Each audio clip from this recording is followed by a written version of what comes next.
She's like a sickness in my brain, a vision standing by the window pane. She ripples through the blinds and leaves me in a daze. It's in the way her body moves me, the way she grabs me and intoxicates, until the signals in my mind forget to operate. In a fragile skull, I take my pleasure from my alcohol. She'll never give you any time at all. She just comes and goes, you know. And she's got me living in a chemical love, and I try to find the strength to know when she comes back to me again. I'm gonna come up from my hiding. Hello everybody, welcome back to my channel and thank you for joining me for another coffee and crime time. And today we're talking about a case that's honestly kind of similar to the last video we did about Rudy Farias in the way that it's currently ongoing and unfolding. A lot of people have been talking about it. A lot of people have been requesting that I talk about it. And honestly, there have been nonstop twists and turns from day one, and it's only been going on for like a week. When 25-year-old Alabama woman Carlee Russell vanished without a trace on the evening of Thursday, July 13th, 2023, everyone sprang right into action. Whether it was on mainstream media or social media, everyone was talking about Carlee and the mysterious circumstances behind her disappearance, but it wasn't until she reappeared suddenly, just 49 hours later, with really little to no explanation, that people began to wonder if everything was on the up and up, especially since a lot of the information coming from family and friends of Carlee's, that wasn't really matching up with the energy that law enforcement in Hoover, Alabama was putting out. Now, once again, I know a lot of creators jumped to cover this case as it was unfolding, but ethically and morally, I hung back a little bit and I watched because I didn't feel comfortable suggesting that this woman's disappearance wasn't really panning out. It wasn't really adding up until I got more information. Even though, a couple days in, I kind of felt sketchy about it. I was feeling a little suspicious about it. I was like, what's happening here? But I didn't really want to go on and talk about that right away because what if I was wrong? You know, my gut instinct and people's gut instincts, we trust those a lot, but I think that it's not always right. It's not always accurate what our gut is telling us. And now, as I'm recording this exactly a week after it all started, I do feel better about breaking it all down and giving my opinion. So, once again, get ready for a wild ride. Grab your coffee, grab a snack, and let's dive in. But before we do, let's have a word from the sponsor of today's video, Magellan TV. You know I love history and true crime, and I really enjoy watching content that combines those two things together, which is why I have devoured one of Magellan TV's new releases, The Railway Murders, a 6-part series that brings you back in time to some of the most shocking and surprising murder cases in history. The railways transformed Britain, and while they changed the way people lived forever, this technological revolution also offered new opportunities for the oldest of crimes.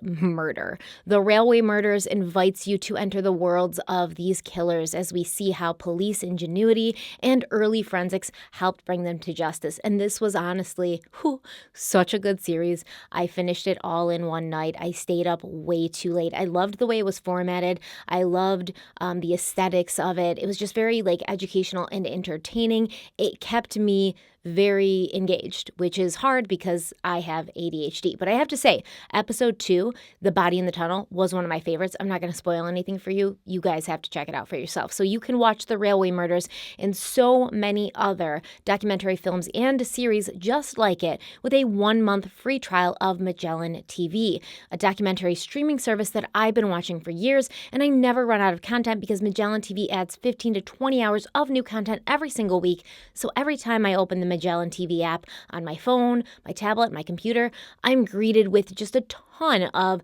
new things that I cannot wait to watch. You can also watch Magellan TV on many other platforms like Roku, Amazon Fire TV, Apple TV, Google Play, and iOS. And Magellan TV has films and series in every genre, from true crime to history to science, nature, and even travel. They got some great travel documentaries, by the way. If you're ever looking kind of for an escape and you want something a little bit lighter but still visually stunning, they've got some great travel documentaries. So go to the description box and click on the link below so you can try Magellan TV out for yourself right now, free for 30 days, no strings attached. You can cancel whenever you want, but I really don't think you're going to want to. Thank you so much to Magellan TV for sponsoring today's video, and let's dive in. Then immediately called a relative, but during that phone call, the family lost all contact with her. Volunteers and police are fanning out across the Birmingham area this weekend, looking for the 25-year-old woman who vanished after calling 911. She was 10 minutes from my house. Police say Carlee Russell made the 911 call Thursday evening, pulling over on the side of Interstate 450. So I guess the way I'm going to start this is I'm going to start off with the original narrative, the original facts that we were all getting last week as the intense, immediate, and thorough search for Carlee began. Now, we were told that Carlee had left work at the Wood House Spa in Birmingham, Alabama at around 8:20 p.m. on Thursday, July 13th, 2023. She had stopped to get food before heading to the house that she lived in with her parents in nearby Hoover, Alabama.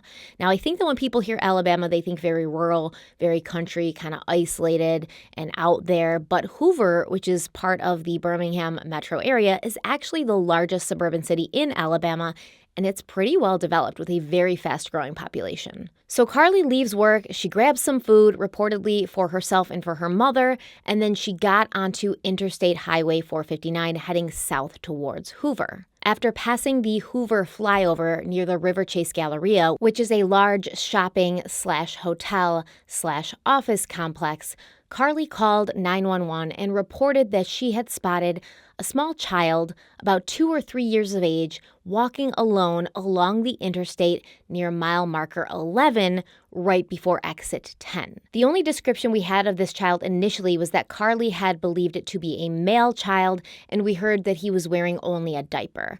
After calling police, Carlee reportedly got on the phone with her brother's girlfriend and remained on the phone with this woman as she pulled over and exited her vehicle to check on this small child. Later, Carlee's mother, Talitha Russell, would tell AL.com, quote, "My son's girlfriend heard her asking the child, 'Are you okay?' She never heard the child say anything, but then she heard our daughter scream. All you hear on her phone is background noise from the interstate."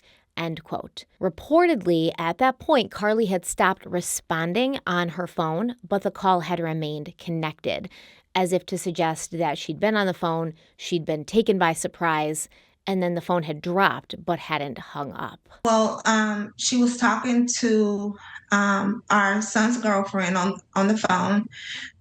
She told her that it looks like there's a little child on the side of the road that looks like a small toddler. And she told her, "Don't get out the car." And she said, I'm going to pull over and call 911 or call 911. She put her on hold, called 911, and she clicked back over and told her that 911 was, or that the police were on the way.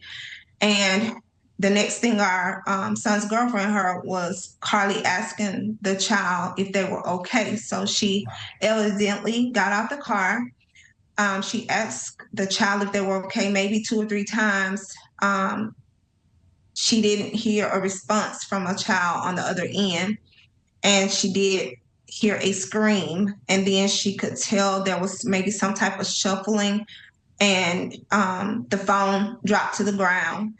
And from there, all she could hear was background noise. By that time, she was coming into the room to alert myself and my son what had just transpired. She kept the line open. She didn't hang up. I was yelling Carlee's name. We were all yelling Carlee's name.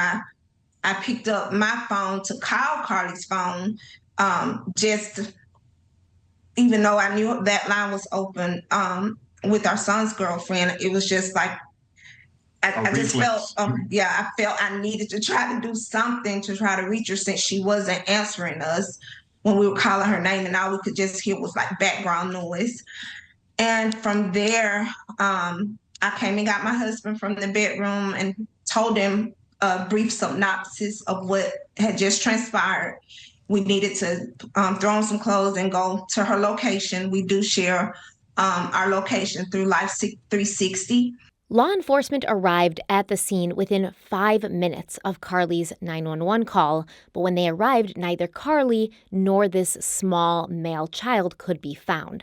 However, Hoover police did find Carlee's vehicle still running, and many of her belongings were located either inside the vehicle or near the vehicle, such as her purse with her iPhone, AirPods, and Apple Watch, as well as her wig. Now, initially, once again, all of this information coming out was very, haphazard, because initially we heard that all of these things were in her car, and then later we heard that her purse with the AirPods and the Apple Watch were in the car, but her wig and her iPhone were located near the vehicle but outside the car. That very night, within, basically minutes of the police finding Carlee's abandoned vehicle, there was an immediate and a large law enforcement response.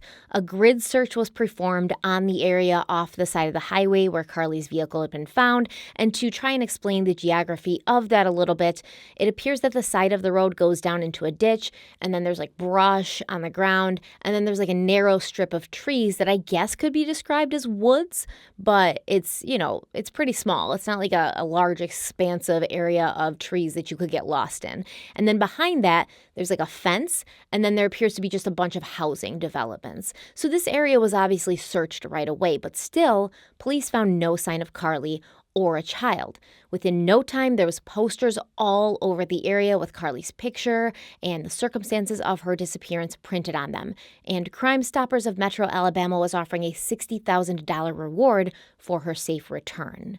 Here in Hoover, there has been a lot of attention focused on finding 25-year-old Carlee Russell, but not just in the Birmingham Hoover Metro, across the state and country. This case is drawing a lot of attention. Now, a lot of people showed up to the Hoover Met hoping to help find her. This is the flyer that they've been giving out. Now, close friends, family members, and even strangers, all dedicated trying to find out where she is. I had a chance to speak with some of her close friends and families about why this is so important. Take a listen.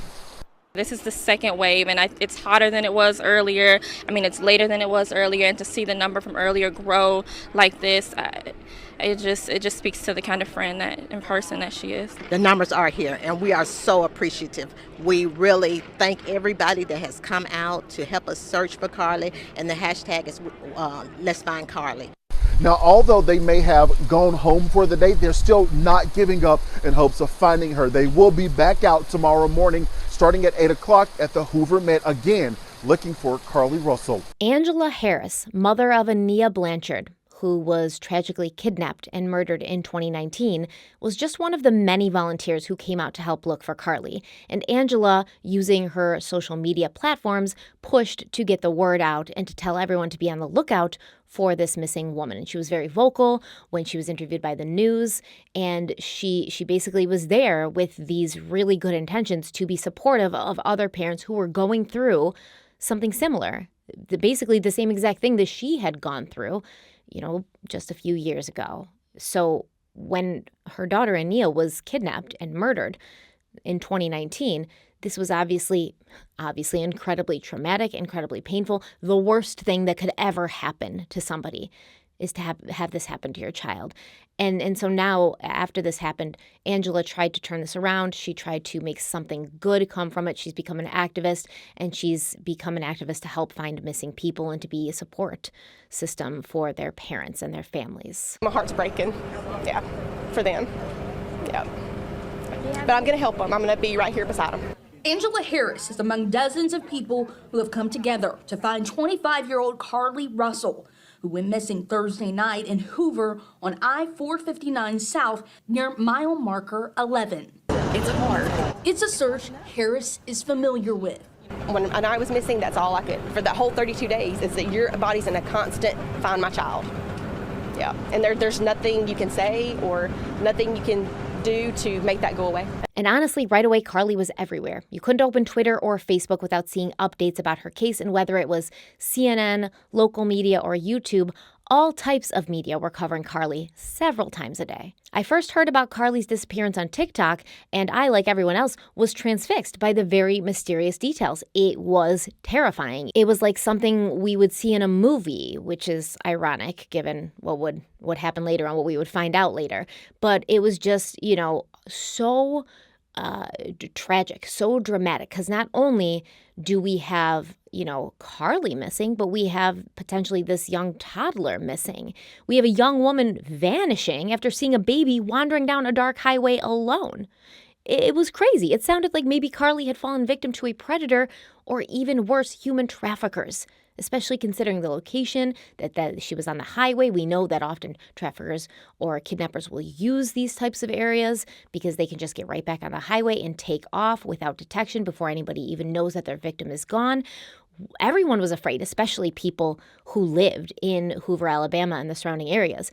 And those fears would be confirmed, not by the police, but by Carlee's parents, who, the day after her disappearance, told the media that they believed Carlee had been snatched in the process of being a good Samaritan.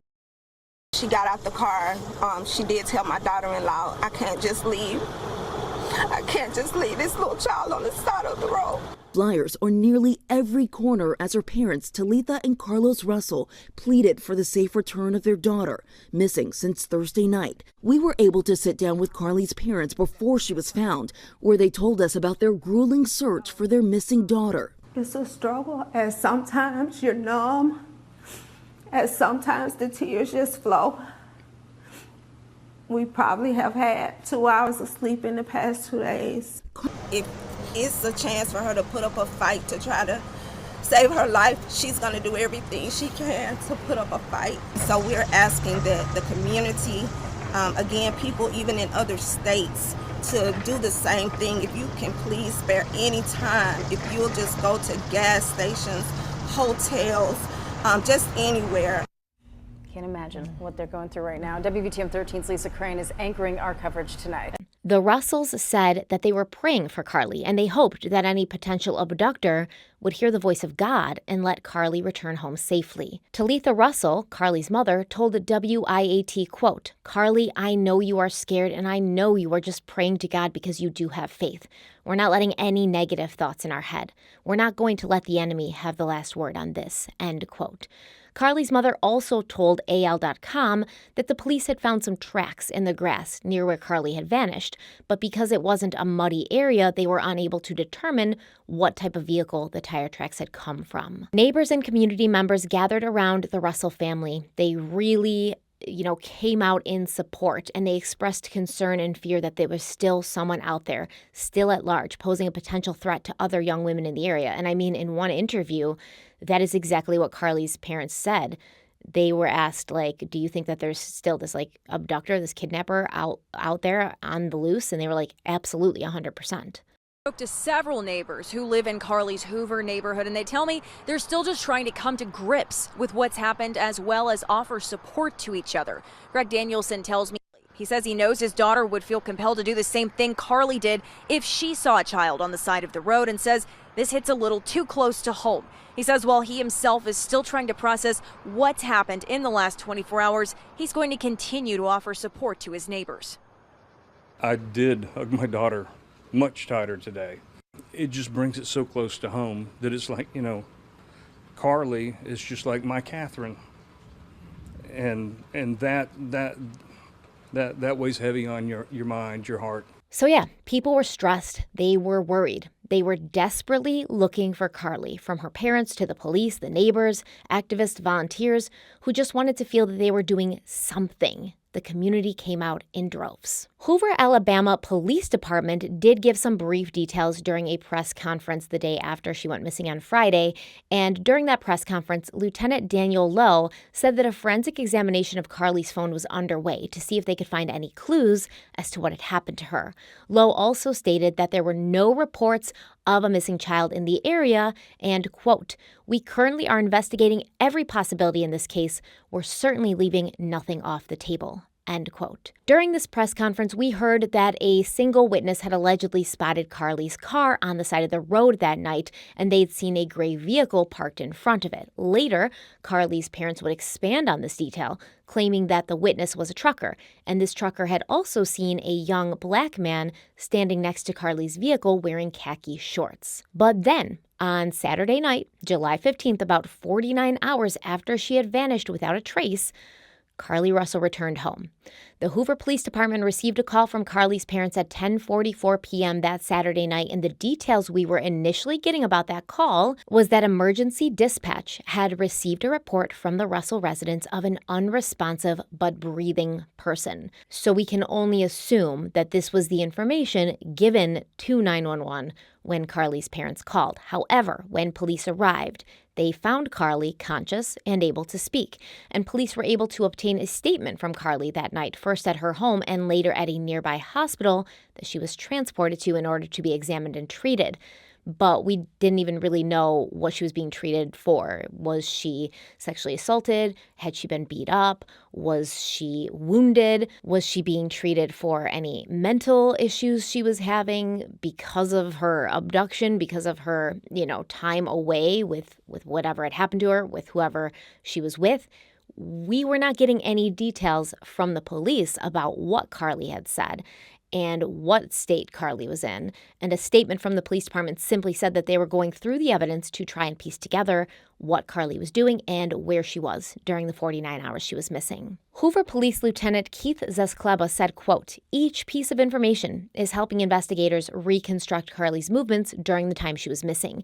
This is a tedious process, but it is important to make sure everything is methodically evaluated so that we have the clearest possible picture of what took place from the time Carlee called 911 until she returned home Saturday night," end quote. Which is fair enough, right? She just got back. Police probably got a ton of information from her, and now they have to follow these leads and this evidence. But what struck everyone as odd was that the police mentioned nothing about a toddler still missing, nothing about a potential abductor on the loose remaining a threat to the community. They didn't give us a description of the toddler. They didn't give us a description of this, potential abductor. And you'd think that even if they don't want to go into details about what Carlee said, at least they would have gotten those details from her and then shared them with, the general public so that everyone could not only be on the lookout for this infant or this toddler that was missing, but also this criminal who allegedly, abducted Carlee, and so that people could also protect themselves and just be aware that something was going on. The police honestly seemed pretty casual after such a horrific thing had happened. And this was when things started to feel really off. This caused a lot of people to feel that the whole story was just not adding up. Meanwhile, though, Carlee's people, specifically her parents and her boyfriend, were making multiple public statements and giving interviews.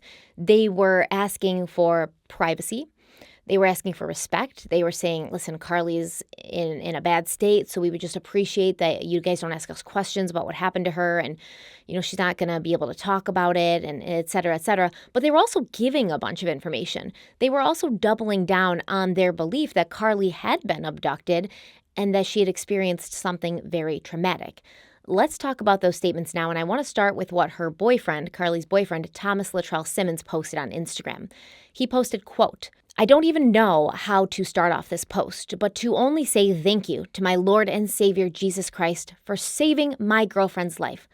Also, thank you to everyone who shared a picture, came out to the Hoover Met to help us with search parties, and who went and proceeded to tell other people about Carlee to bring more awareness to her story. I have been going nonstop since I received the call that she was missing on Thursday night. I know she would have done the same for me, so I wasn't going to give up until I saw her face again.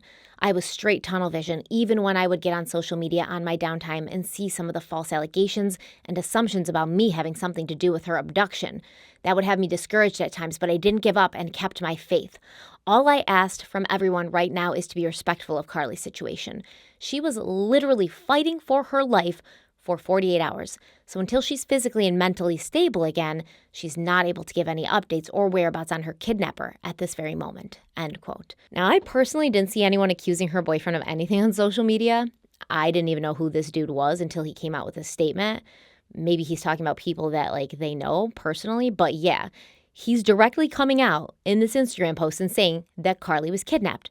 that she fought for her life the entire time she was gone. And you would assume he's getting that information from her. Carlee's parents also posted an update on Facebook simply expressing their joy and relief that their daughter was home and safe, but they did also address the growing speculation that, things were not adding up by saying, quote, "Just as we made a commitment to not entertain negative thoughts during the time our daughter was missing, we surely will not entertain negative thoughts/statements, unvalidated opinions, or sheer ignorance at such a joyous time." End quote. But Talitha and Carlos Russell did speak to the Today Show, and they once again did double down on their belief that Carlee had genuinely been abducted. They said that when Carlee got home, she ran up to the house, she pounded on the door, and it was clear that she'd been through some really intense trauma. We tried to hug her as best we could, but I had to stand back because she was not in a good state. So we had to stand back and let medical professionals work with her. But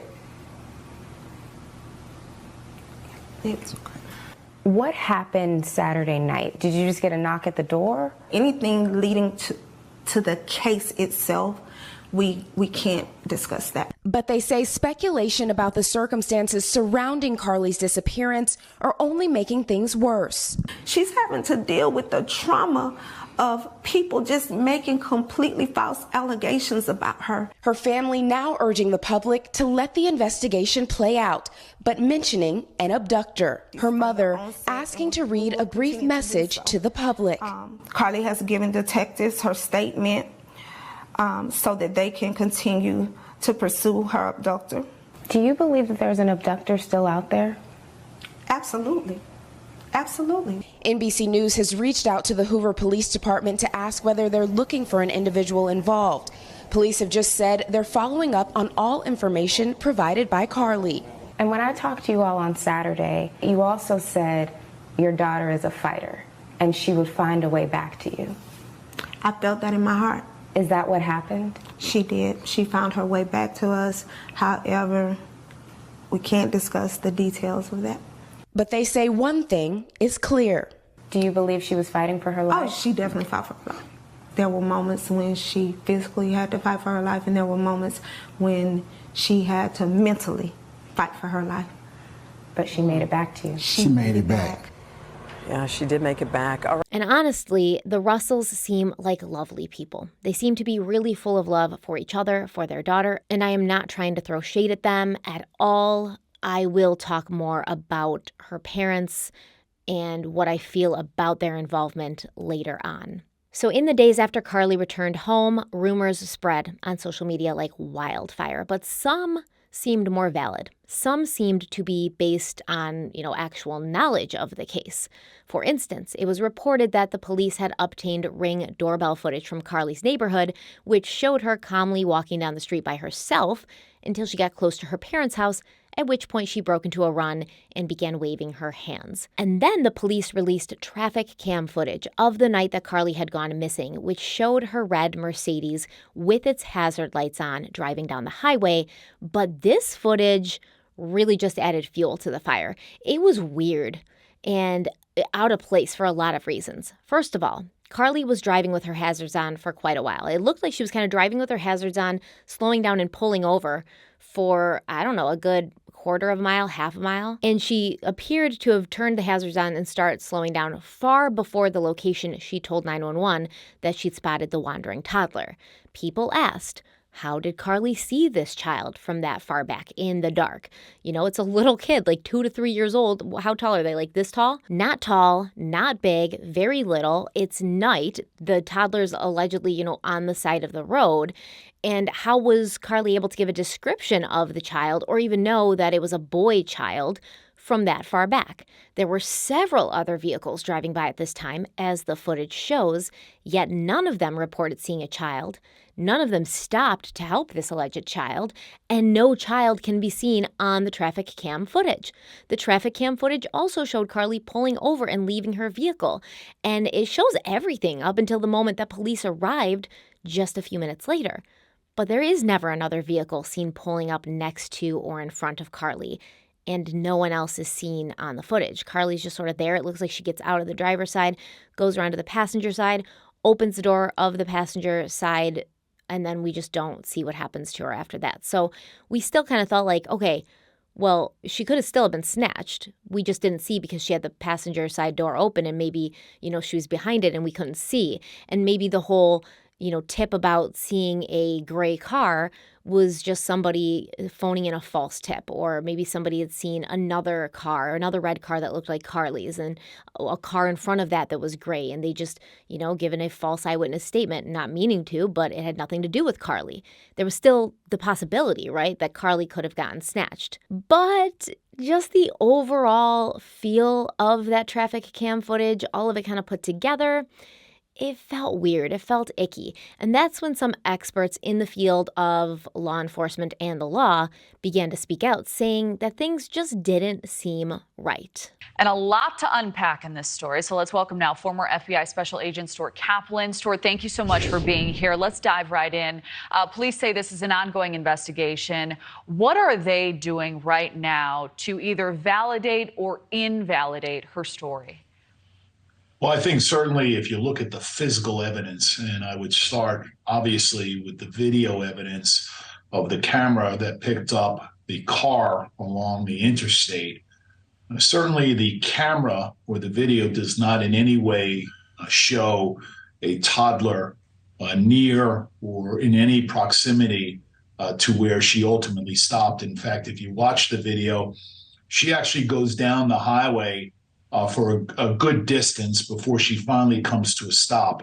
The first thing as an investigator, I think anybody could appreciate that if you saw a toddler in the middle of the night out there on an interstate, you would stop your car instantly and get out frantically and try to protect that child. The behavior of seeing the car continue down the highway, number one, is inconsistent with the belief that, in fact, there was a child along the road. Also, I think you would understand and appreciate and anticipate that other motorists would have made the same observations and would have called 911 or would have stopped their vehicles, obviously to render aid to this child in obviously grave danger. So those are the obvious direct evidence that I would have a problem with. I see this case, unfortunately, more as she may have been involved with someone else. And maybe in order to have an alibi for where she was, I think we may see this case unravel in the days to come. Well, there are a lot of issues that are occurring in this story. Number one, being from Central Alabama, there has been no BOLO, no be on the lookout for suspects. And the Hoover Police Department has been very, very, very quiet about this. If there is someone who was abducting women on the side of the road, we would have descriptions. We would know who they were. We would know what kind of cars to look for, because all of us who live in the area were really on pins and needles for the whole weekend. Everyone was on edge. I'm married, and I told my wife, don't stop for anyone who's on the side of the road. Just call 911 or call the emergency helpline. I called my family members and other friends. Make sure you don't stop, because everyone was afraid that there were some kidnappers on the loose. But now that she returned home on her own on Saturday night, and there's been nothing from the police department except a statement where they say they stated she called and said that there was a child on the side of the road. However, this I-459, the interstate, is a very, very heavily traveled interstate, and no one else saw what she claimed to see. So it's a lot of mystery behind this, a lot of tension, and people are actually relieved that she's fine, but really want to know what the whole story is. Now, after this, there was an obvious call for the police to clarify one way or the other what was going on. People really didn't like that in the beginning. Everyone was like, oh, talk about Carlee, talk about Carlee, talk about Carlee, get her name out there, get her story out there. But then as soon as she came home, everyone shut the public down and was like, stop asking questions. How could you be so disrespectful? And a spokesperson from the Hoover Police Department told People magazine, quote, "We have spoken to Carlee once and are following up on that information. We will follow up with her again to attempt to get a better understanding of her movements during the time she was missing, and will provide information we can when we are able to do so, end quote. Hoover Police Chief Nick Durzis told AL.com, quote, the goal now is to find out what happened in the 48 or 49 hours after she disappeared 1 mile from her house and then ended up back at the house to fill the gaps. We don't have to move quickly. Our priority was to get her home, and she's home. We'll investigate and do what we have to do, end quote. And to me, that statement was very telling because he said they didn't have to move fast. And you'd think if there was a dangerous kidnapper out there and a toddler still missing and still possibly in the hands of that kidnapper, we would be moving fast because time would be of the essence in that kind of situation. They say that, 48 hours is the time where these people can get away. Like if you don't find these people within the first 48 hours, there's just far less of a chance that you will. I thought it was also interesting that he said at the end, we're going to investigate and then we're going to do what we have to do. I found that kind of interesting. That's not something you typically hear from the police. They're usually a little bit more direct, or they won't say anything at all. They'll just be like, we're investigating and we'll give you information as we can. But to say we're investigating and we'll do what we have to do, it lets me know that the Hoover Police Department already was kind of a little suspicious of Carlee's story. There were also some reports that Carlee had been at a local Red Roof Inn, and this has been one of the most confusing aspects of this story. 754 unclassified complaint, 1466 Montgomery Highway at the Red Roof Inn. The front office, per caller, family members at this location saying they received a call from the female that's missing, Carlee Russell. 754 family members are saying they received a call from the female saying she was at this location. 6 of the responding units. I just spoke with the front desk clerk. They said that the family is not being hostile or anything like that, but that there was about 6 carloads of people that have just shown up over there. 5-4 copy. Did the front desk have anybody check in under that name? Negative, and according to the front desk, the message that the family got did not state which Red Roof Inn. They don't know if it's going to be Vestavia or another location. So this call came in on Saturday, just a few hours before Carlee officially returned home. But at first, the family denied that this had happened at all. However, later, Talitha Russell did address the Red Roof Inn situation, claiming that it was a terrible hoax. Quote, there's one terrible and heartless hoax we want to address out of many. I received a text at some point from someone claiming to be Carlee and that she was at the Red Roof Inn. However, when my family went there and knocked on several doors and looked for her, there was no indication Carlee was there, not that she had ever been there, end quote. Now, as we heard from that call, the 911 dispatcher said that the Russells had received a phone call from Carlee saying that she was there. Talitha said it had been a text from someone claiming to be Carlee. And this could just be a misunderstanding. This could be, the fact that they had received a text message and the 911 operator just, thought it was a call. But a lot of people were like, well, if it was a call, how could it be a hoax? Because don't you think you would recognize your daughter's voice? You'd know if it was her or not.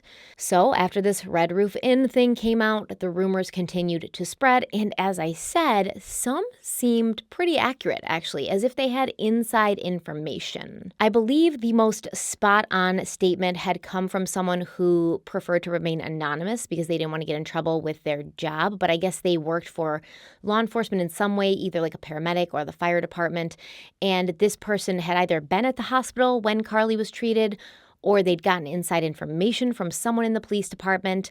And I say the information was the most legitimate because it would match a lot of the new revelations from the police press conference that happened this past Wednesday, which is actually yesterday as I'm recording this. Amongst other things, this person claimed that Carlee had been stealing from her job. They claimed that she had failed out of nursing school, and her whole disappearance had something to do with her ex-boyfriend, who reportedly and allegedly is that same man who made a statement on Instagram claiming to be Carlee's current boyfriend. Here's a clip from TikTok user Ask About Celeste, and she breaks it down a little bit better. What up, Nurse Gang? What up, TikTok? So, the update I never wanted to truly have to report on. So, we've all been talking about the Carlee Russell case. This is her Instagram, Carlee. Over the last few days, she shocked the nation, and Black women all over the country felt empowered. We felt finally pleased that America was caring about Black women. Every national news outlet was reporting about Carlee Russell. This is the first time this has ever happened. The hunt was on to find this Black girl. But then when she showed up at our house, it got a little greasy. Why did it get a little breezy? Because she just showed up. So then that's when the world got divided. Wait, what's going on? Something is not right here. Okay, we don't want to speak. We want our privacy. Something is going on. What is going on? Well, when you start talking about something, people start DMing you the truth. It looks like 50 people from Hoover have already got fired for leaking what's really going on with this case. And it's trickled into my DM. So you mean to tell me all this was because she was trying to get back at her ex-man? Yeah, that boyfriend that spoke out about her being kidnapped and held and tortured. Yeah, that was her ex-man. And he actually cheated on her with a stripper. And Carlee had it out with the stripper. And to get back at him, yeah, she disappeared herself. And then got afraid when it blew up. This is what Carlee said to the side chick. Itch, please. He told me everything you said about me and you thought I told him to say that. I wasn't even with him. You're delusional AF if you think your little conversation was anything more than convenience and the fact that he used you to get back at me out of anger. You want to talk about I don't compare to you on your worst day? Girl, bye. You're miserable, or at least should be, being a stripper to provide for a child I've heard you've had from multiple people. So not surprised you don't know who your baby daddy is. Mention me or contact my NIGGA again, and you'll see I'm not the one to play with. You don't want you and your whole family touched. You're poor. I'm rich. You're a stripper. I'm a nurse. You're ugly. I'm beautiful. You could never. You're the bottom of the barrel.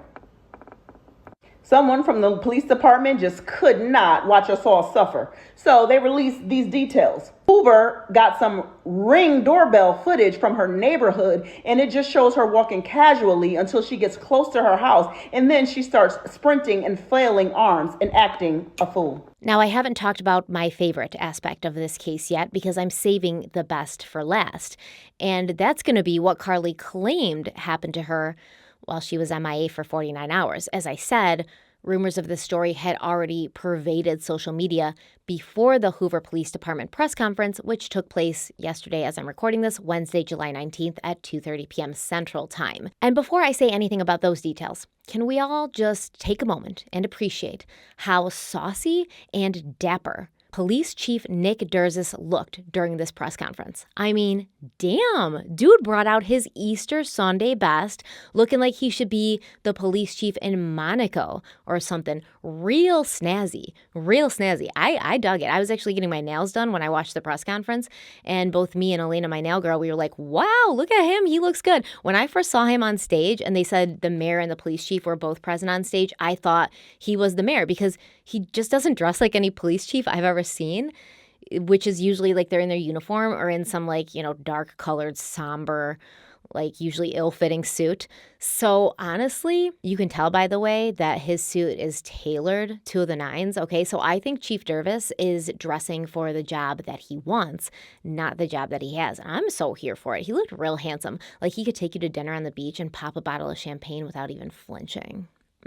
All right, so let's talk about this press conference and what was finally revealed. Chief Durzis gave us a far more specific timeline of Carlee's movements on the night she went missing, and along with the timeline, we got several details that we hadn't gotten before. So here it goes. At 8:20 p.m., Carlee left her job at the Woodhouse Day Spa, but before she left, surveillance from the business captured Carlee concealing some things that didn't belong to her. Concealing, aka stealing, right? So for instance, they said she took a dark robe, probably like a spa robe, and a roll of paper towels and some other undisclosed items.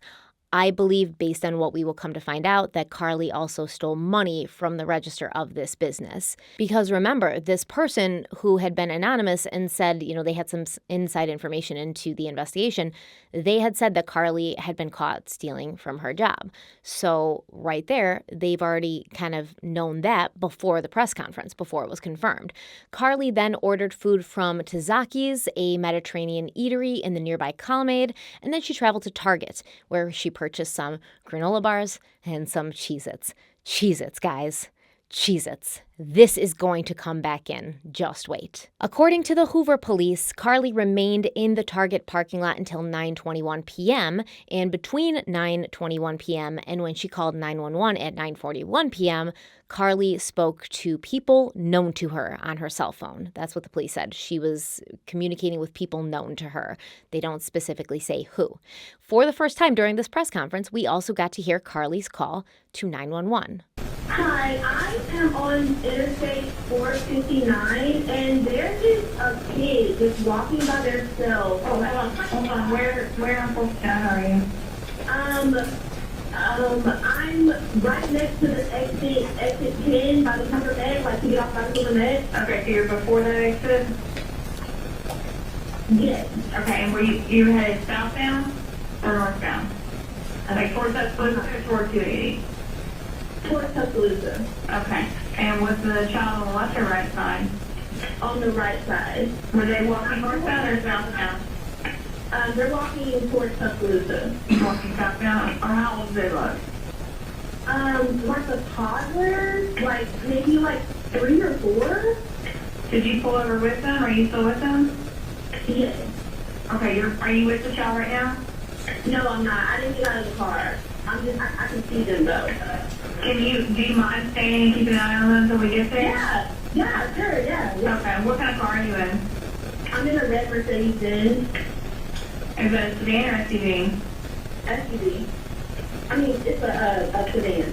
Sorry. Can you put your hazards on for me? Yeah, they're on. Okay. Did you talk to the child at all, or did you say anything to them? No. Okay. No. Do they look like they're injured? No, they don't. Are they white, black, Hispanic, or Asian? They're white. Okay. Is it male or female? I think it's a boy, a little boy. Right now? Okay. So is he wearing clothes? Yes. Okay. What is he wearing? It's a white t-shirt, and it doesn't look like he has any pants on. It looks like a diaper. And you don't see any cars anywhere? No, no cars anywhere.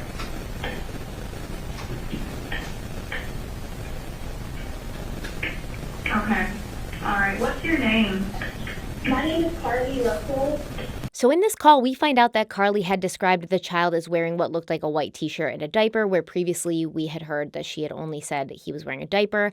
She also claimed while on the phone with 911 that she was with the child, but she just hadn't gotten out of the car yet. She could just see him. So it makes it seem like she'd pulled over, or she was at least following slowly behind him, and she had her eyes on him, which the 911 operator asked her to do. Can you just keep him in your sights and make sure that he's okay until we get there? But basically, Carlee said, yes, I can see him. Yes, I'm with him, but I'm just not physically, in his presence because I haven't gotten out of the car yet.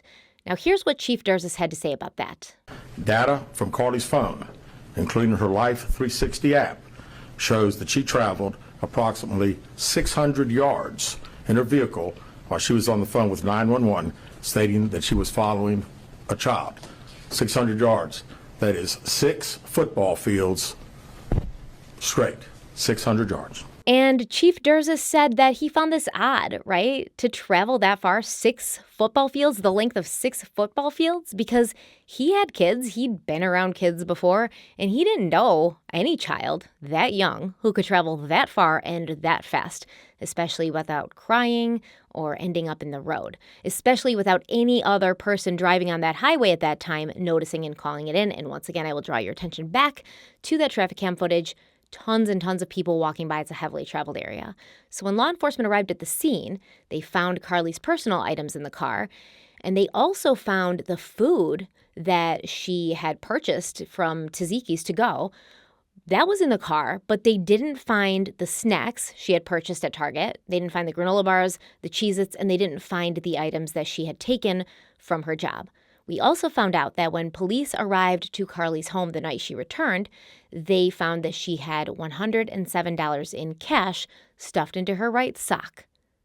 It's all kind of starting to add up a little bit, right? I definitely think that Carlee was taking some money from her place of employment. And that's also going to be sort of solidified when Chief Durzis spoke about Carlee's internet searches that she'd made, both on her phone and from her work computer. And she made these searches in the days leading up to her disappearance, but also on the day of her disappearance. So on July 11th at 7:30 a.m., Carlee searched, "Do you have to pay for an Amber Alert?" On July 13th at 1:03 a.m., she searched, "How to take money from a register without being caught. And on July 13th at 2:13 a.m., Carlee searched Birmingham bus station. And a little while later at 2:35 a.m., she searched one-way bus ticket from Birmingham to Nashville with the departure date of July 13th. From her work computer on July 13th, this is the day she goes missing, at 12:10 p.m., Carlee searched for the movie Taken, which we all know and love. We all know that this is a movie about abduction, right? Liam Neeson is starring in it. The foreign, what were they, Russian or something? Kidnappers of his teenage daughter call him and they're like, we have your daughter. And Liam Neeson's like, you don't even know who you're messing with. I'm going to come for you and I'm going to kill you. And then the kidnapper's like, good luck, right? We know this movie. And she was searching it up on the day that she allegedly was abducted. That's kind of weird. So Chief Durzis said that there were other searches done during this time which reflected Carlee's mindset, but out of respect for her privacy, they would not be disclosing the content of those searches at this time. I would love to know the content of those searches, and if this truly was a hoax, which it's starting to look like it was, definitely 100%, we kind of deserve to know. Is this rude of me to say, does she deserve privacy? Did anybody think that Sherri Papini deserved privacy when do you guys know about Sherri Papini? If you don't, Derek and I covered it on Crime Weekly, and I'll link it in the description box. But Sherri Papini was a woman who faked her own kidnapping, who literally set it up to make it look like she was jogging and she'd been snatched. And then she was in this van and these Mexican women were playing, what did she say, mariachi music, and kept her in a room and beat her up and this and that, only to come to find out she made the entire thing up. Nobody was like, we need to respect Sherri's privacy, because if you're making people so worried, if you're exhausting and using the resources of law enforcement when there's actually missing people out there, do you deserve privacy at that point? I don't know. But anyways, Carlee's version of the harrowing events she went through during the 49 hours that she was missing are very interesting, almost as illustrious as Sherri Papini's story. Honestly, I think that if Carlee had been allowed to go on with people believing that she'd actually been kidnapped, her story probably would have become as detailed and, colorful as Sherri's story, because it started off pretty ludicrous. So I'm going to let Chief Durzis talk to you about that, and then we're going to talk about that. She started when she got out of her vehicle to check on the child. A man came out of the trees and mumbled that he was checking on the baby. She claimed that the man then picked her up and she screamed. She stated he then made her go over a fence. She claims he then forced her into a car, and the next thing she remembers is being in the trailer of an 18-wheeler. She stated that the male was with a female. However, she never saw the female, only hearing her voice. She also told detectives she could hear a baby crying. Detectives, the male had orange hair with a big bald spot on the back. She said she was able to escape the 18-wheeler and fled on foot, only to be captured again and was put in a car. She claimed she was then blindfolded, but was not tied up because the captor said they did not want to leave impressions on her wrists. She said that they took her into a house and made her get undressed. She believes they took pictures of her, but she does not remember them having any physical or sexual contact. She stated the next day she woke up and was fed cheese crackers by the female. She said the woman also played with her hair, but could not remember anything else. At some point, she was put back in a vehicle she claims was able to escape while it was in the West Hoover area. She told detectives she ran through lots of woods until she came out near her residence. During this interview, detectives noted that Carlee had a small injury to her lip, and she claimed that her head was hurting. So, yeah, according to Carlee, some orange-headed Hills Have Eyes people just camping out in the woods and using toddlers to lure unsuspecting citizens snatched her and fed her Cheez-Its for a few days. Probably the Cheez-Its she bought herself, right? Is that a coincidence? She got her hair played with by the woman, the woman of this duo, this dynamic duo. I don't know if the woman had orange hair, but the man had orange hair apparently. And also these abductors painted Carlee's nails too. And then she was able to escape from her captors and find her way home alone on foot, even though she didn't know where they'd brought her when they were forcing her to like ride around on this 18-wheeler for a while. Like what is an 18-wheeler? What is an 18-wheeler? It sounds like a big ass truck, man. It's a big ass truck. What? It's a semi-trailer truck. So I guess these orange-headed wood people, forest people, we can call them, the orange-headed forest people, the people of the forest, brought her somewhere in a vehicle and then made her ride around in like an 18-wheeler truck. And so she didn't know where she was, but she was still able to make her way back to her parents' house alone and on foot with nobody pursuing her and with nobody, accompanying her. She was alone. Now, the internet, doing what it does, we gotta love them for this, they were making jokes about this outlandish and unbelievable story even before it was confirmed by law enforcement. One user said, quote, "Breaking, police have put out an APB on the possible abductor. He has orange-hued skin, gang-related striped tattoos, and a tail. Likes to wear sunglasses at all times. Goes by the street name Chester Cheeto. All units be on the lookout," end quote. I died. When I read this first time, I died. Because at first I thought that it was like a real like APB. And then as I started reading it, as soon as they said orange-hued skin, I was like, what? And then I read it, paused, read it again, died laughing. I had to put it on Instagram. I died laughing. Another user said, quote, "Someone is saying she said she was kidnapped by a man with orange hair and she was fed Cheez-Its and had her nails painted by the kidnapper. Oh yeah, and he rode around with her on an ATV," end quote. And then someone else replied to that, quote, "That sounds like a fun date, to be honest," end quote. And it's funny and it's ridiculous, right? And we have to laugh when we can in this life. But it's just like, damn, come on, Carlee. I was rooting for you. We were all rooting for you. How dare you? Learn something from this. Obviously, I am white, right? As white as they come, actually. And so I'm not affected by a historically slow or non-existent police response when Black women go missing, when people of color go missing. I mean, I'm not affected as in like it doesn't affect me personally. I'm not part of the demographic that would have to be concerned that if I or someone I loved went missing, there would be a slow police response. So I understand that it happens though, right? And I understand that it's wrong. And many people of color have expressed their disappointment that when a Black woman went missing and the world immediately paid attention, it had to end like this. Here's a clip from the YouTube channel Impressive, which is actually, she's got a great YouTube channel. I think she has over 1 million subscribers. She does a really great job. I like her voice. So go check her out. But she's spoken out about this along with multiple Black creators and multiple people on the internet who are saying, this sucks. This shouldn't have happened this way. It makes everyone look bad. And we're worried that from now on, when a Black woman goes missing, people are not going to care. It's very clear to me that something is mentally off with Carlee, and she does need to face repercussions for her actions because she wasted a lot of people's time, a lot of people's energy, and a lot of resources.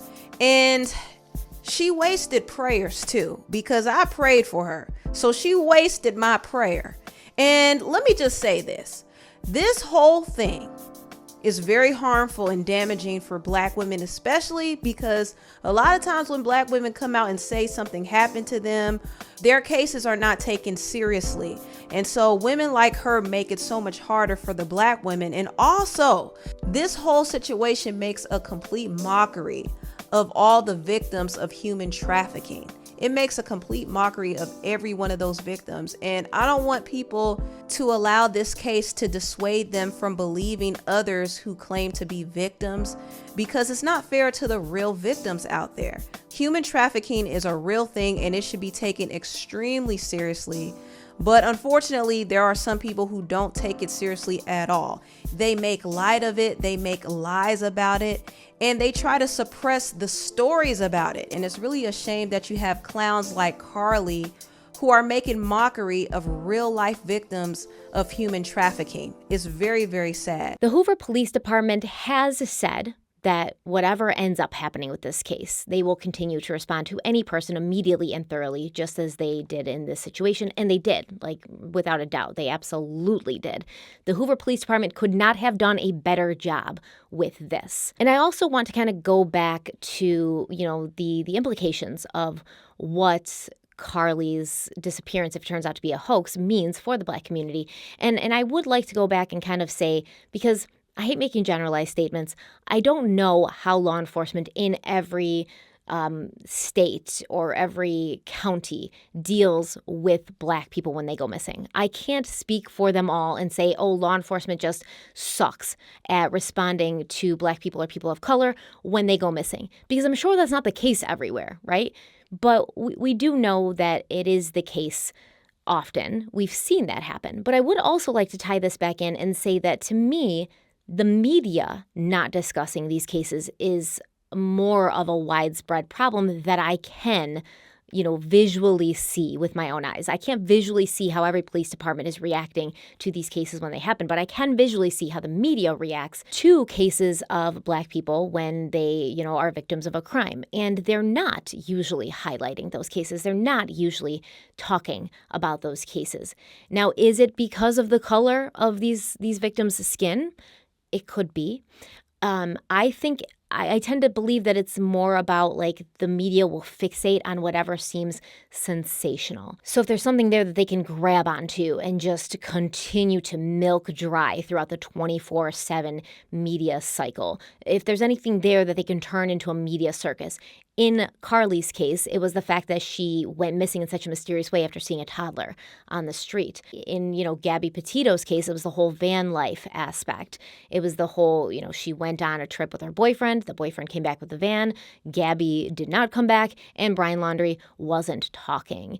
What are other cases that have been huge in mainstream media, and they just talk about them nonstop, even after, we kind of know what happened when they could be moving on to other things. Idaho murders, anything that's like clickbaity, anything that's like sensationalized, anything that's like, oh, this crazy aspect of this case, they will cover those cases incessantly. And I understand why they do it. Hell, I do it, right? I'm a YouTuber and I do it. I'm at fault. I'm a part of the problem. But I will also say that I believe YouTubers do this partly because we get our information through mainstream media, through news outlets, and we can't cover cases that we don't know anything about. We can't cover cases that we don't have information on because mainstream media is not reporting on those cases. Now, we could, call family members and we could do things like that. And I have done things like that. But not every family wants to talk, and not every family wants to trust a YouTuber with their story, especially with all of the crazy stuff that's been happening. Like, we have a lot of content creators that have given YouTubers who cover true crime a bad name. I'm not going to specifically say her name right now, but what happened recently with Gannon Stauch and his autopsy photos and things being put up on someone's Patreon behind a paywall. Like, when people do things like that, it's very problematic. It makes us all look bad, which I'm sure is how the Black community is feeling right now about Carlee, right? Like, you do things and it reflects on us all. When YouTubers and content creators behave badly, it reflects on us all, and it makes the general public trust us less, especially if they don't know us personally or if they don't know our content. So it's just rough because a lot of these cases of Black women, especially that go missing, don't get covered by mainstream media, or they get covered very briefly and there's no details given. And so it's difficult to cover the cases on YouTube. But I think that there is a way to rectify that, and I'm going to talk about it a little bit later on. But anyways, on a lighter note, the whole story about the orange-headed forest people just literally sent me. It was at that point that I knew something was just really, really wrong with the situation, and it had gotten out of control. But there was literally still people who were like, withhold your opinions, you don't know yet, which I did. And I think a lot of people did withhold their opinions, and we were still kind of checking. I mean, I was checking like every hour. Is there an update? Is there an update after she got home? Is there an update? Is she going to speak to the media? Is she going to give an interview? Are we going to get some information about, her possible abductor? Is she going to come out and apologize and say, my bad, I did this because I just wanted to get away for a couple days and I didn't want anybody to question me and ask where I was. So I did this, and I didn't think it was going to spiral out of control. I would have respected her more if she did that. If Carlee, the day after she came home, had sat down and been like, my bad, that was really messed up of me. I was going through a lot. I had to get out. And I shouldn't have done this, and I didn't realize it was going to take on the life that it did.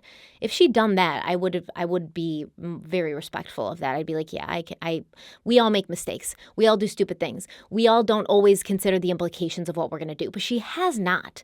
She has not talked to the public, and she hasn't even talked to the police again, as we found out during the press conference, because the Hoover police claim they've attempted to speak to Carlee again since her original statement. But she has not been open to speaking with them. And they said, we're here. She can call us up anytime. We're here if she wants to talk to us.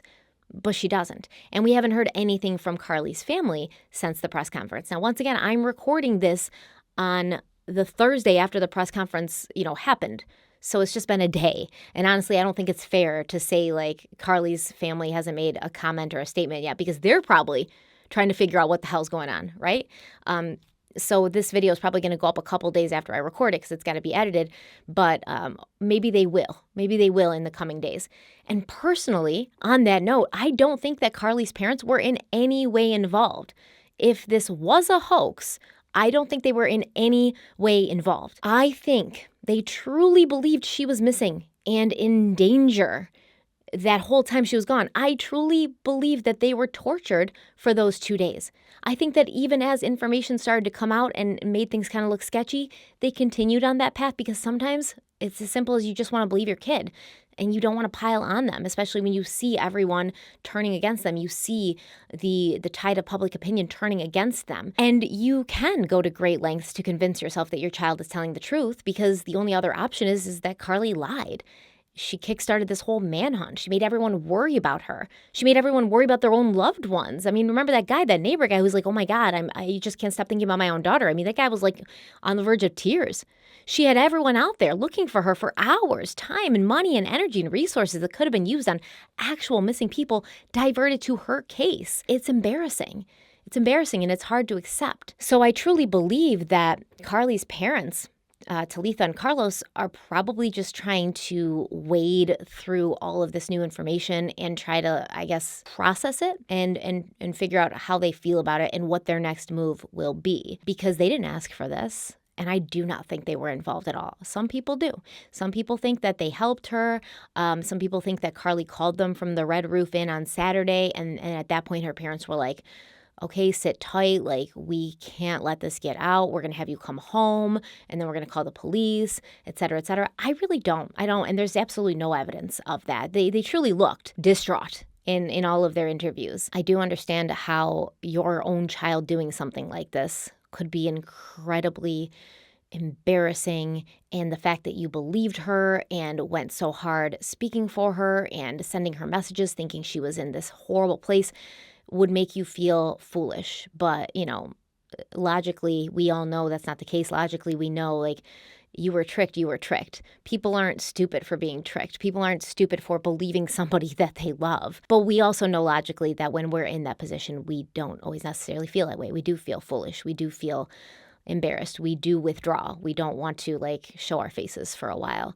So I completely get it. I do not think they were involved, just for the record. It could come out later that they were, but I really don't think so. Once again, that's my gut instinct, but I could be wrong. Does that mean I don't think Carlee had any accomplice? I do think that she had an accomplice. Now, the police have said, as far as we know, she wasn't with anybody. We can't know. They didn't say as far as we know. I think they said something like, we have no evidence that she was with anyone. But I do think that she was working with someone, or at least someone else knew what her plan was and what she was doing. And I'm very sure that will come out eventually, whether it's from the police officially or from people, once again, close to this investigation who know things and who want the truth to be told, regardless of how the police feel privacy should be respected or not. I also feel really bad for Angela Harris, the mother of a teenager who actually did go missing, who never made it home. This, to me, if this was me, if I was in Angela Harris's shoes, it would feel like an enormous slap in the face. It would be bringing up a lot of old pain, a lot of old trauma. It would be reopening a lot of old wounds. I would feel used. I would feel really bad about it, and it would feel it would feel awful because I'd be thinking like, my daughter actually did go missing. I didn't get her back, and this girl was going to use that same scenario to pull off whatever it was that she was trying to do. That would be very offensive to me. So I do feel bad for Angela Harris because as far as I can tell, she is legitimately like a sincere and earnest person when it comes to helping missing people and their family members. And I have no doubt that Carlee will face some sort of repercussions for this. As Chief Jervis said, they're going to do whatever they have to do. And hopefully she straightens out whatever it is in her life that would cause her to do something like this. I don't know what she's going through. We don't know anything that's going on in Carlee's life. There's been a lot of speculation on the internet that she had some sort of mental break, that she has mental health issues. Once again, there's no evidence of that. There's no evidence of that in the past. There's no evidence of that currently. Nobody has said that. I think it's weird to speculate on that just because you would rather think she had some sort of like mental break than to just think, she faked her own kidnapping, Obviously, I'm glad she's home safe. I'm very glad she's home safe. I have no idea what she was doing while she was gone. Did she go to Nashville? Did she buy a one-way ticket to Nashville? I have no idea. I will say, because we don't know what's going on in her life, there could have been something legitimately that she felt like she just couldn't handle. There could have been some anxiety. There could have been some panic. There could have been some mental health issues happening in the way of I just need to escape. I've got to get the hell out of here. I can't be here right now. We don't know. That's still not a good reason though, right? To do what you did. That's still not a good reason to fake your own kidnapping because she could have just disappeared. She could have just disappeared, shut her phone off, and her parents probably would have still called and reported her missing, but at least, the police would have just been like, well, we found her and she just didn't want to be found. But now you have this other implication of this whole hoax, this very, orchestrated, well planned out, not really well planned out, but planned out hoax that clearly she was kind of looking into days before this even happened. So I don't know what's going to happen with Carlee. I hope she does come forward and make a statement and take ownership. But in the meantime, there are still hundreds of Black women missing who do need our attention. I read that a third of the almost 300,000 girls and women reported missing in 2020 were Black. And these cases, like I said, on average, don't get the police attention that they deserve. And like I said, they certainly don't get the media attention they deserve. And this isn't me trying to be woke or get on my soapbox. It's just statistics and reality. This is real. It's a real problem. I'm not trying to virtue signal or be an SJW or any of the things that I'm sometimes accused of being, and I'm pretty in the center, I'm pretty in the center with most of these things. I try to see it from both sides always. I don't like to just say things to be dramatic. I don't like to say things to, just be sensationalized. I read these stats, and unless they're made up, they're true, and that means it's a problem. And there was actually a 4-part documentary series on HBO Max a few years ago. I want to say 2019, 2020. It was a few years ago, but it was called Black and Missing. And I think it should still be up on HBO Max if you want to watch it. I'm sure it's not hard to find. If I find a place where you can watch it, I will link it in the description box. And aside from talking about national statistics or what I've read or anything like that, I can tell you from my own experience, there are, missing women who are Black who I haven't even heard of, who went missing in my own city, right? So 19-year-old Marsha Ivy went missing on May 31st, 2021 in Rochester, New York. She left behind her young son. I never heard about it until I started looking into these statistics. And when I saw Rochester, New York, I was like, what? I haven't heard about that. And I pay attention to, local news. And this was 2021. I was doing true crime for YouTube. at this point. I was like, it was during the pandemic, basically. I was very, ear to the ground. I have the Twitter, from like the local Rochester PD. I didn't hear anything about it. So this isn't just me saying like, oh, I'm just regurgitating whatever I read online or whatever the, new virtue signaling thing of this week is, because I do know that people do that stuff, right? People do virtue signal and they don't really even understand what they're talking about. And they don't really even have like personal experience with it. But I do have personal experience with this. It's crazy. I can say for a fact that I never heard Marsha Ivy's name until I was doing my research for this.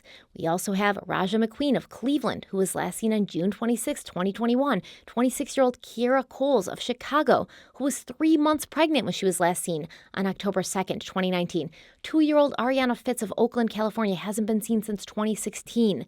And the list goes on. And I've linked an article in the description box that lists all of these women, the circumstances of their disappearances. And just keep in mind, that's a small fraction, a small, tiny, tiny, tiny, minuscule fraction of the women out there who are Black, people of color, who are missing, and who just really, their names have never been heard in mainstream media. I actually am going to be looking into some of these. I'll be covering some of them myself. I'm going to see if I can contact Marsha Ivy's family and if they can give me some information, because I am local. And so maybe that will, allow them to trust me a little bit more, and I can do something and get her name out there and get her face out there. Because honestly, like I said, I think it's hard to admit that you can be part of the problem sometimes, but I am part of the problem sometimes, and not intentionally, but just because I go by what's in the media. And I guess I have to stop doing that, and I have to sort of step outside of that. Because honestly, every single person, white, Black, male, female, adult, child, every single person who went missing and remains missing with no trace of where they went to, with their location, their state, are they alive or dead, all of that being a mystery still, every single one of them deserves to have someone tell their story.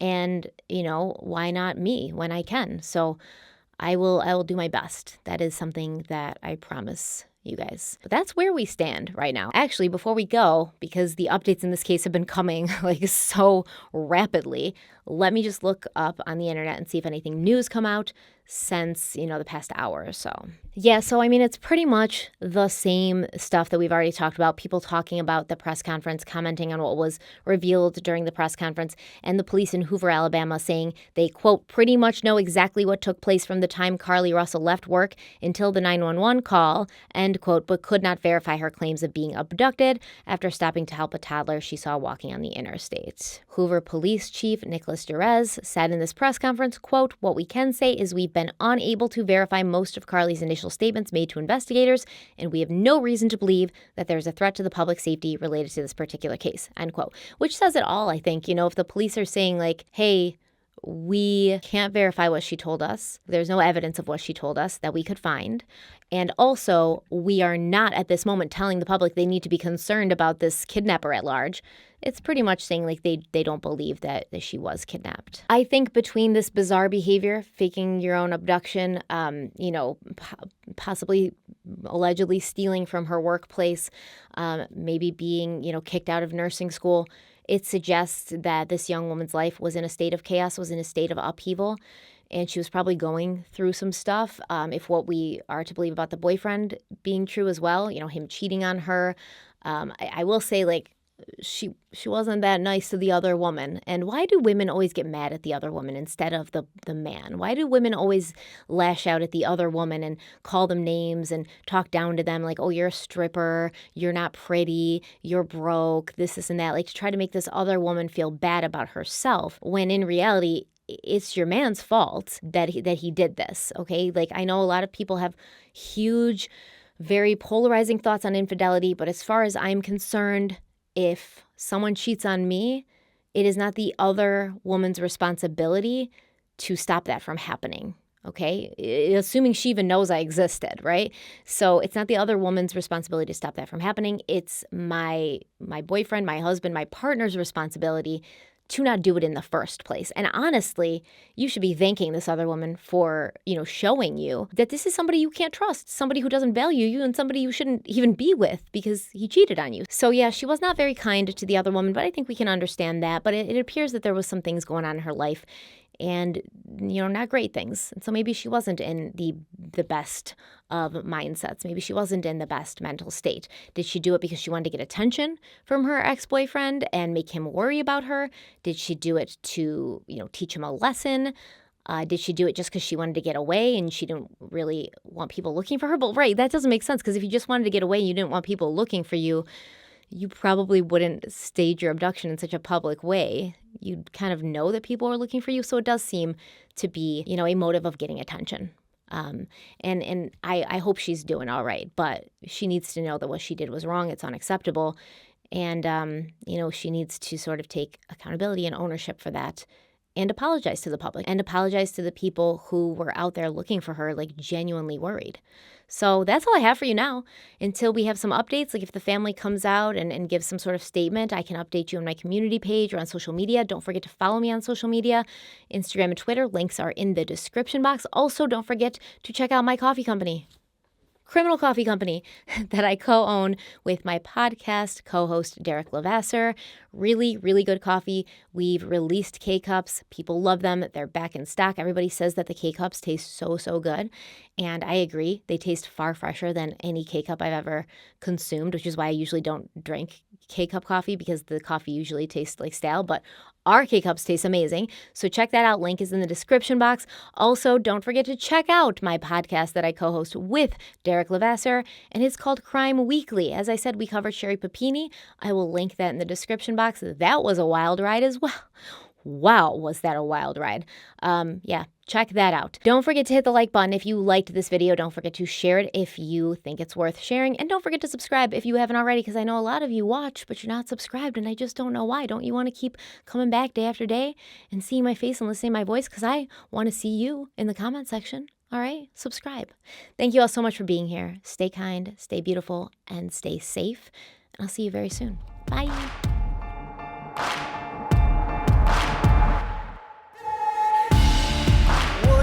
Don't break now, and the bottle's going straight down, and that river runs deep, the mountains get steep, and the voices getting too loud. All these feelings I've buried, it's looking like a cemetery.